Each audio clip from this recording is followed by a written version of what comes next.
Bismillahirrahmanirrahim. Islam adalah agama yang penuh kasih dan memudahkan umatnya. Setiap aturan yang Allah turunkan bukan untuk memberatkan, melainkan menjadi jalan agar hambanya tetap bisa beribadah dalam segala keadaan. Salah satu bentuk keringanan itu adalah sholat jamak takhir, yaitu menggabungkan dua waktu sholat menjadi satu, misalnya zuhur dan asyar di waktu asyar, atau maghrib dan isya di waktu isya. Keringanan ini bukan tanpa dasar. Rasulullah pernah mencontohkan hal serupa. Dalam sebuah hadits yang diriwayatkan oleh Bukhari dan Muslim disebutkan, apabila Rasulullah bepergian sebelum matahari tergelincir, beliau mengakhirkan sholat zuhur hingga waktu asyar.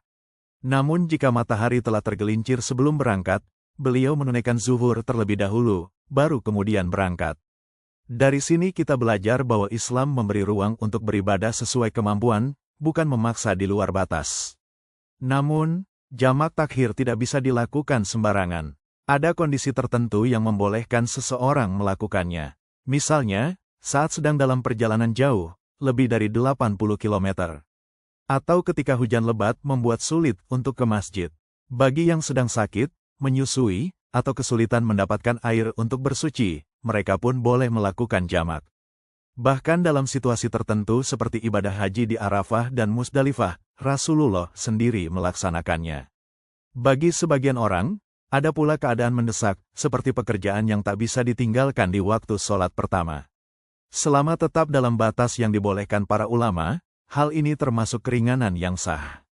Tapi perlu diingat, ada dua syarat penting agar sholat jamak takhir dianggap sah.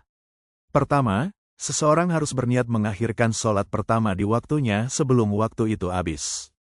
Kedua, sebab yang membolehkan jamak, seperti perjalanan atau kondisi sulit, harus masih berlangsung hingga kedua sholat selesai dikerjakan.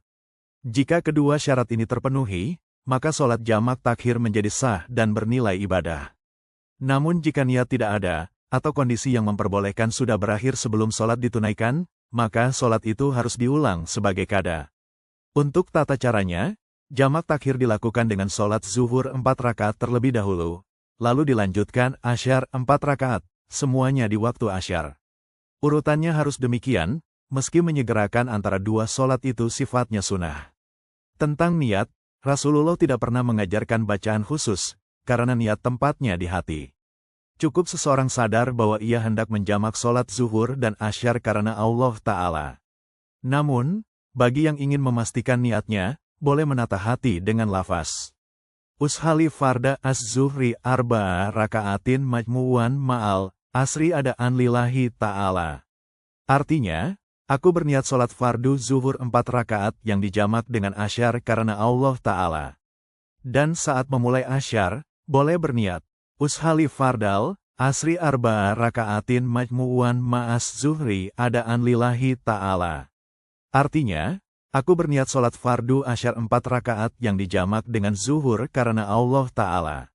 Begitulah indahnya syariat Islam. Selalu ada kemudahan di setiap kesulitan, dan setiap ibadah yang dikerjakan dengan ikhlas akan selalu bernilai pahala besar di sisi Allah. Wallahu a'lam bishawab. Semoga kita semua dimudahkan dalam menjaga sholat, dimanapun dan dalam keadaan apapun.